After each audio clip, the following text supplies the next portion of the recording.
Alhamdulillahi Rabbil Alamin.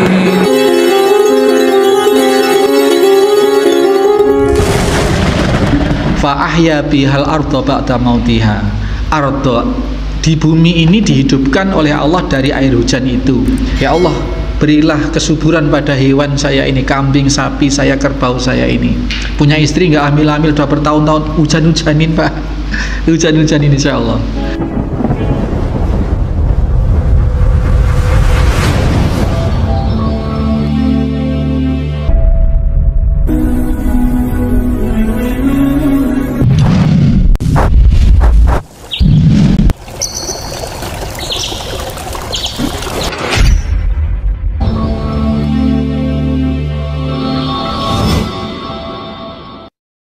Bismillahirrahmanirrahim. Assalamualaikum warahmatullahi wabarakatuh.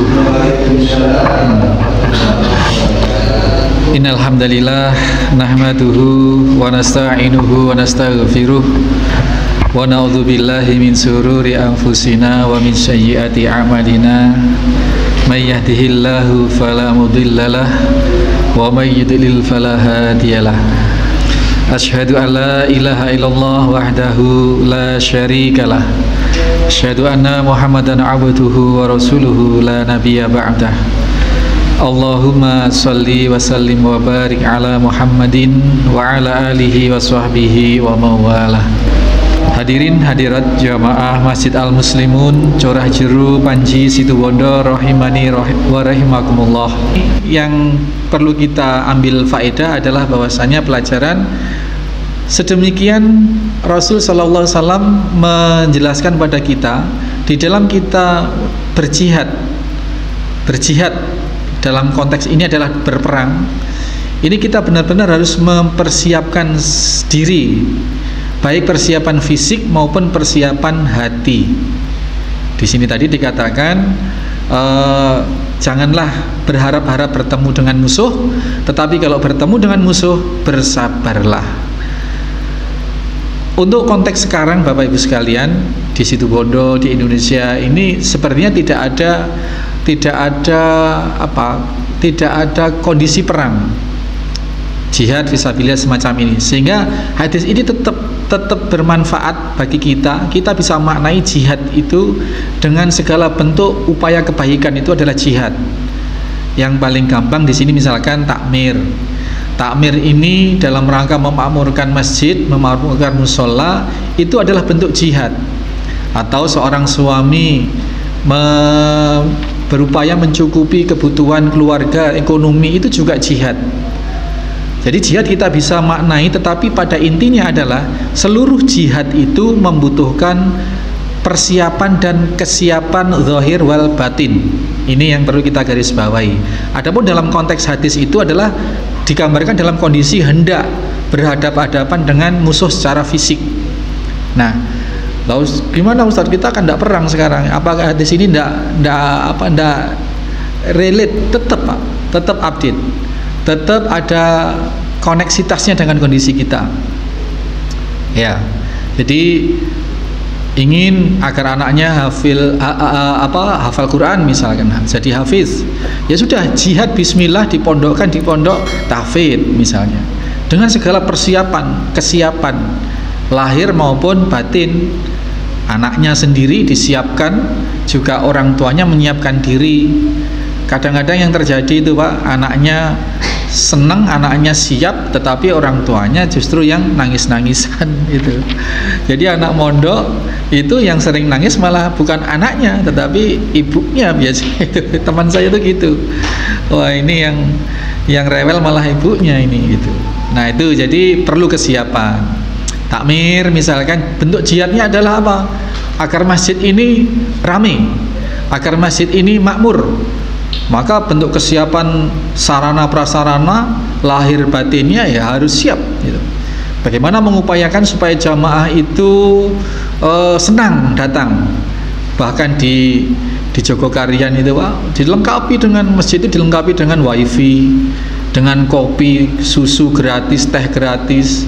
Di beberapa masjid misalkan di Said di Solo itu juga ada penginapan apa istilahnya ya, kasur-kasur bagi orang yang menginap disiapkan itu, tempat tidur susun, ada kasurnya dan dilayani betul.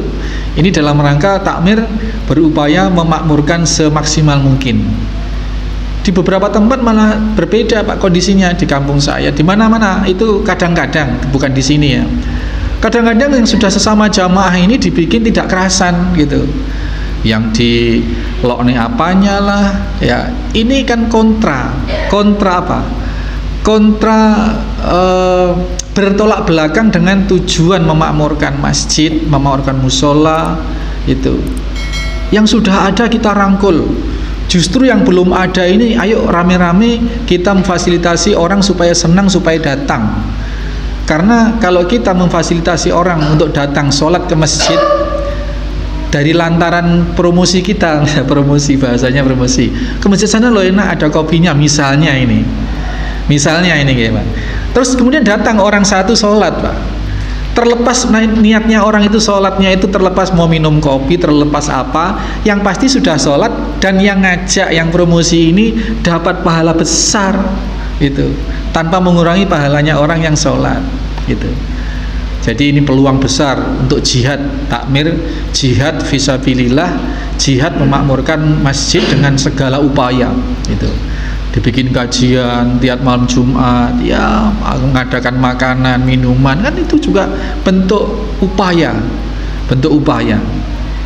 Nah, kalau saya itu berpikir di musola tempat saya itu ada itu meja tenis pingpong itu biar anak-anak senang gitu. apapun gitu.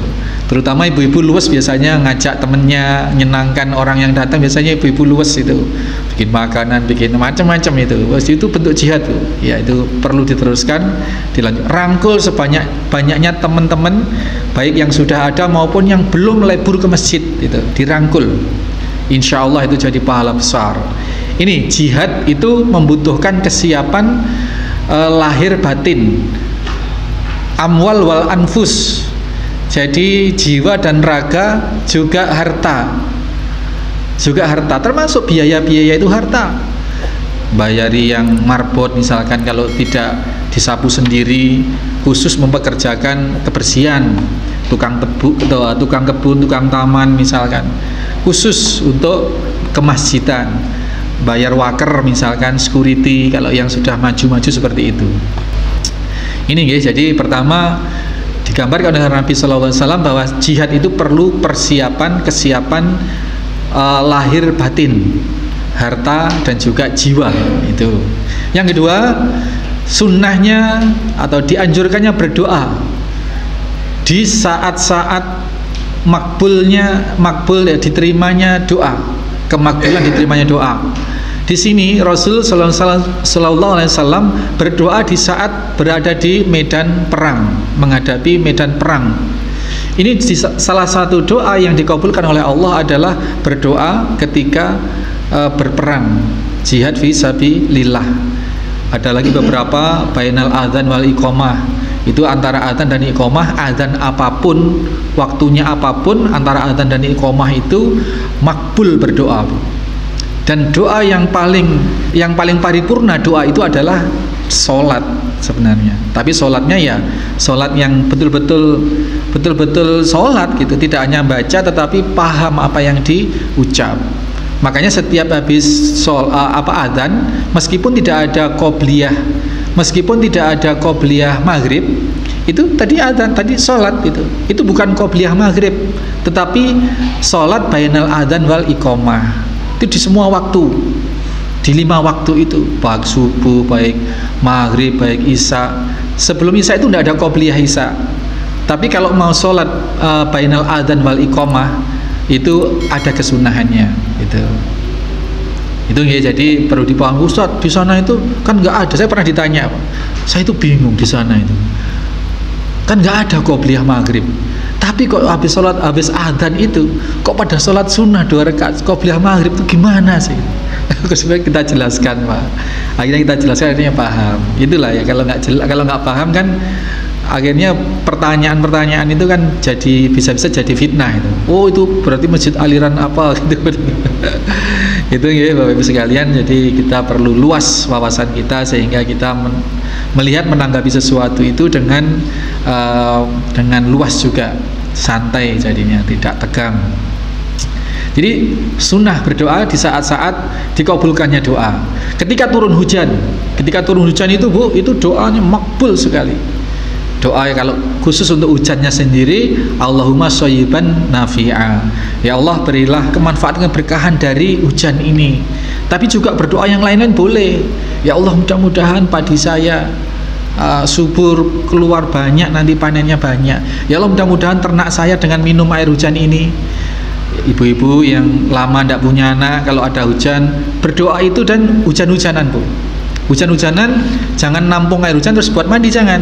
Hujan-hujanan di ruang terbuka, ya jangan telanjang lah ya, pokoknya pakaian semua lengkap. Itu air hujan itu menumbuhkan sesuatu yang mati, ya, menumbuhkan sesuatu yang mati. Minas sama'i ma'an fa ahya bihal arda ba'da mautiha. Arda, di bumi ini dihidupkan oleh Allah dari air hujan itu. Yang di bumi ini tidak hanya rumput, tidak hanya tanaman, tapi juga manusia, juga hewan-hewan. Jadi orang-orang yang mandul, hewan-hewan yang tidak hamil itu apa namanya Kak? Yang mejen itu Pak ya. Itu insya Allah Pak, dengan penuh keyakinan kalau pas hujan keluarkan itu. Allahumma shayyiban nafi'an. Ya Allah, berilah kesuburan pada hewan saya ini, kambing, sapi saya, kerbau saya ini. Punya istri nggak hamil-hamil udah bertahun-tahun, hujan-hujanin Pak. Hujan-hujanin insya Allah. Itu ya, jadi doa ini disunnahkannya atau diutamakannya berdoa di waktu-waktu mustajabah.